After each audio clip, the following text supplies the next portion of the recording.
Chapter 10 Family Dinner. I did warn you updates might not be as frequent. Half an hour later, Trixie, Moonbeam, Mothball, Twilight, and Screwball were sitting at a picnic table, which Screwball had begrudgingly conjured, eating the fried chili peppers Trixie had prepared. Trixie sat between Moonbeam and Mothball on one side, while Trixie and Screwball sat across. The latter wanted to be as far away from her ex-fiancé as possible. He was sending her a pleading look, only to get a deadly glare in return. He was pretty sure that she had a voodoo doll on the table, because every now and then he would feel a prick on his flank. Drake was saying glad to both Mothball and Twilight, while the Alicorn was looking down at her plate, trying to ignore the tension. It would have been a quiet meal, had Moonbeam not been chatting excitedly away. This is so much fun! We never had anyone over for dinner before. Well, except for this one time when these two weird dudes showed up and wouldn't stop bowing to Mom and kept calling the GAPT, and they kept going on about how great she was, and they went going to the CMC. You know, that old band dragged them away.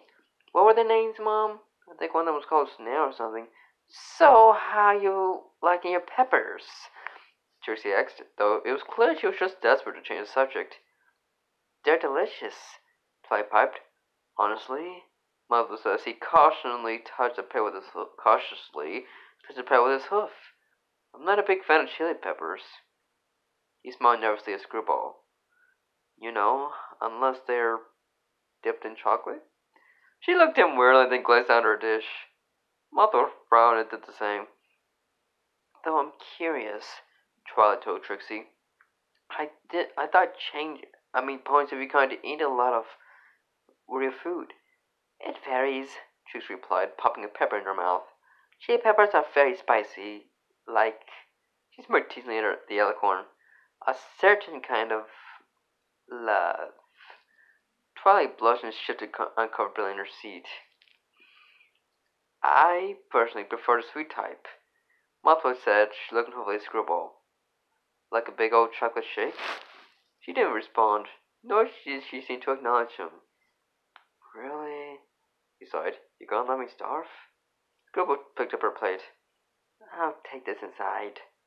Mothball watched sadly as she vanished into the pink tent. He stood out to follow when Twilight grabbed his hoof and looked at him sympathetically. Give her time to cool down, she whispered. They can both work things out. Mothball sighed and slowly sat back down. So, Princess Twilight, Moonbeam piped, seemingly oblivious to the recent drama, Mom tells you two know each other. Oh, just Twilight's fine, the Alicorn said with a smile. And yes, you see, your mother came to Ponyville and said that... She tried to finish no Trixie friendly shaking her head. Well, she was putting on quite a show and I was greatly impressed with her magic. Oh, and she also seemed from this Ursa Minor that was rampaging through town. Trixie blinked at Twilight's words while Moonbeam's eyes went in delight. Really? Mom, you saved a princess? What didn't you tell me? Oh, but I wasn't a princess, Twilight started to say. What else? Other awesome mom? Awesome mom, okay. Awesome things for awesome. What other awesome things did Mom do? Oh, Moonbeam, Trixie said with a nervous smile. You don't want to hear that boring stuff. Typical Trixie, Twilight snorted. Always so modest. Don't push it, Trixie said through her teeth. And how do you know Princess Twilight, Uncle Mothy? Moonbeam inquired. Oh, Mothball responded quietly. I'm Screwball's godmother, Twilight finished for him. She and Mothball asked me to help them find your mother so that she could... Trixie's eyes seemed to flush when they glared at the Alicorn. How can I know you had a half-brother, Mom? Moonbeam asked. Mother had it after I left home, Trixie muttered. Left home? You told me Grandma died. Trixie froze for a second. Mother came up with a quick fib. She did. Just, after she left and a short time before you were born. Oh, Moonbeam said, though she was still staring at her mother suspiciously. So, hey, Uncle Muffy, how come you're still hiding yourself? I mean, we all know what you are, so, Muffle uttered, glancing around nervously. I'm not really comfortable with showing myself in public. Oh, come on. No ponies around. I'll change now, but that only happens when I sneeze. Oh, but can I show you something else cool? Twilight gasped as moving his hoof into her head. Moving in such a little move, don't you dare! The filly shrank down Mot's outburst and slowly lowered her hoof. Kinda like that. Twilight looked back down her dish and whistled innocently. Mothball heaved a heavy sigh as he tried to enjoy his food. He was beginning to miss Mootown with Screwball's family. Meanwhile, the Castle of Chaos. Twinkle and Sing were engaged in an ultimate food fight. Eat my cheesy carrots! Sing yelled, summoning many catapults to fling said cheese covered carrots. Twinkle tried to dodge, but let out a trigger shoot one goes through. Dodge! You pay for that! She exclaimed, slamming her hoof on the table. Sending yelps as Twinkle's silverware hurled towards him. He ducked as he stuck to the back of his chair. He rose and growled as his bowl of nacho cheese began taking a monstrous form. Children, stop it, Flashy commanded. I've told you a million times. Sandy, turn that cheese back to normal. Twinkle, put down that chair. Kids! Disco only watched with weary eyes. Usually he would take pleasure in such a chaotic display. Play. But his heart wasn't in it. His recent encounter with Chrysalis had put him in a stale state, and he also worried about Screwball. He knew she could protect herself out there, but if she and the others failed to find the changing princess, she might lose her true love. He knew all too well what that was like, and didn't want Scooby to go through the same painful experience. That was probably why he was always so shaken about her relationship with Mothball.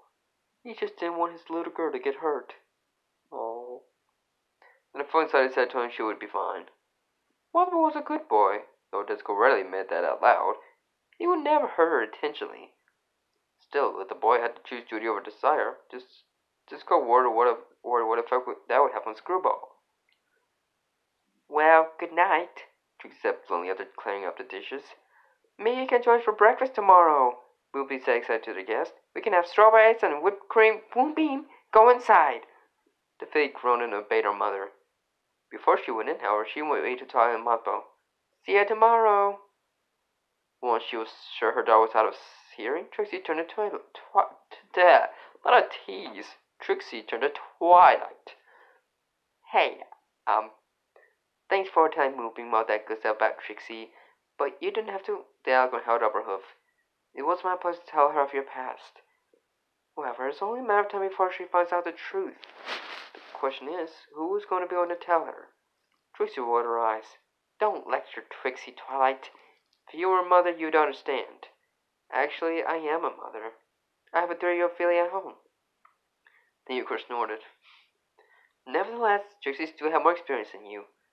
She stumped to the walk and slammed the door behind her. Twilight shook her head in pity. Hey, Mother crittered. Could you maybe talk to Screwy for me? The elk smiled softly as she laid a hoof on her shoulder. I'll soften her up a bit, but you should think about what you're going to say to her.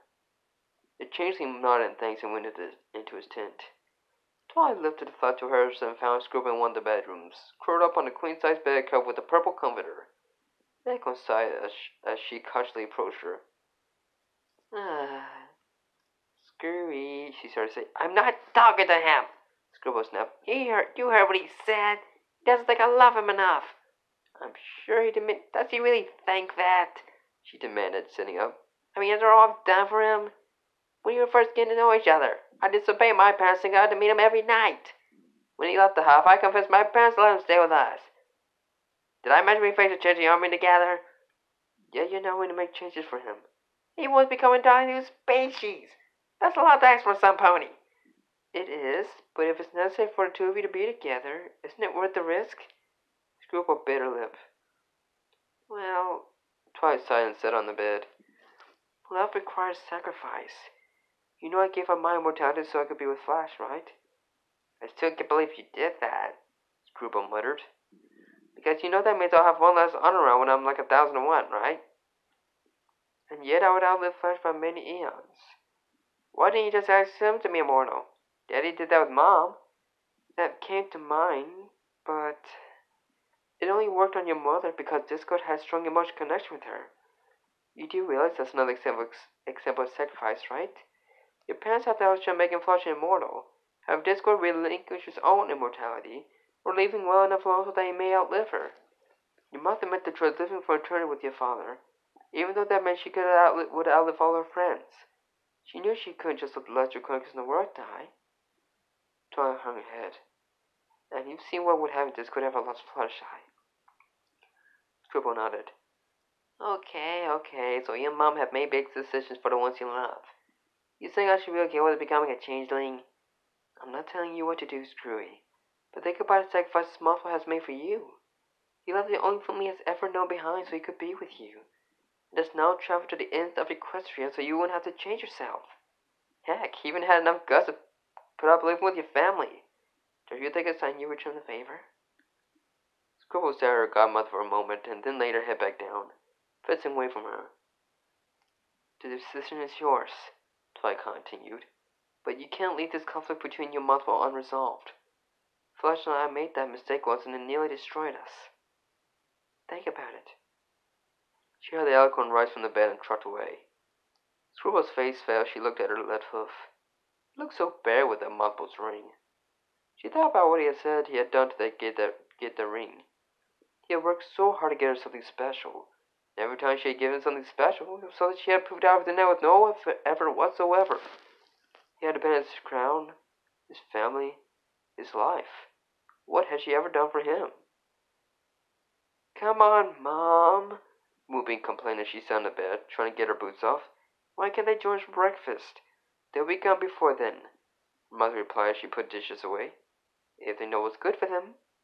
I don't get it, Mom. A princess, a magic girl's pony, and a long lost village showed out of the blue.